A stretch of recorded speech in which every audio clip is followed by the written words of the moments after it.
மாங்காய் பச்சடி தான் சேர்க்குறேன். வாங்க ஃப்ரெண்ட்ஸ் எப்படி செய்யலாம்னு பார்க்கலாம். ஏற்கனவே போட்டிருக்கேன். அதுக்கப்புறம் வந்து சக்கரை பொங்கல் வடை எல்லாம் செஞ்சுக்கலாம். இது வந்து நம்ம தோல் வேண்டாம்னா நீக்கிட்டு நம்ம வந்து எடுத்துடலாம். நான் வந்து தோலோடு தான் சேர்த்துருக்கேன் மாங்காவை. ஒரு மாங்காய் இது. கொஞ்சம் வாட்டர் சேர்த்து மஞ்சள் பொடி, கொஞ்சம் மிளகாய் பொடி, இப்படி மிளகாய் பொடி சேர்த்துக்கோங்க. கொஞ்சம் சால்ட் சேர்த்துக்கலாம். வெந்துடுச்சு. இதில் வந்து நாம் வெல்லத்தை சேர்த்துக்கலாம். 1/4 ஸ்பூன் வந்து வெந்தயம் சேர்த்துக்கலாம். காரம், உப்பு, இனிப்பு, புளிப்பு, கார்ப்பு, துவர்ப்பு எல்லாம் சேர்ந்து தான் நம்மளுடைய வாழ்க்கை. அதனால் வந்து நம்ம எல்லாம் சேர்த்துக்கிறோம். இதில் வந்து வெந்தயத்தில் கொஞ்சம் வந்து கசப்பு இருக்கும், லைட்டாக சேர்த்துக்கணும். பச்சடியை தாளிச்சிடலாம். கடுகு, கொஞ்சம் உளுத்தம்பருப்பு,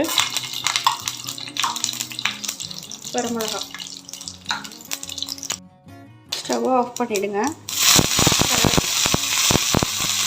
செழிக்கும். கடுகு, உளுத்தம்பருப்பு, வரமிளகாய் போட்டு பச்சடியை தாளிச்சிடலாம்.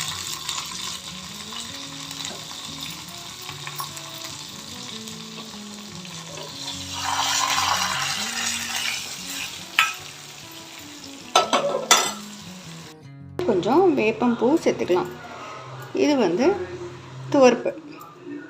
கொஞ்சம் வேப்பம்பூ சேர்த்துக்கோங்க. இது வந்து துவர்ப்பு. நல்லா கலந்து விட்டுருங்க.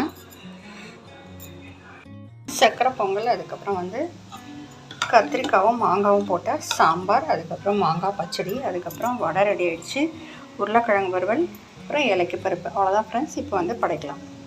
அவ்வளோதான் ஃப்ரெண்ட்ஸ். சூப்பராக அருமையாக ரெடி ஆகிடுச்சு. இப்போ வந்து சாமிக்கு படைச்சிடலாம். பிடிச்சிருந்தால் லைக் பண்ணுங்கள், ஷேர் பண்ணுங்கள், மறக்காமல் சப்ஸ்கிரைப் பண்ணுங்கள் ஃப்ரெண்ட்ஸ். தேங்க்யூ.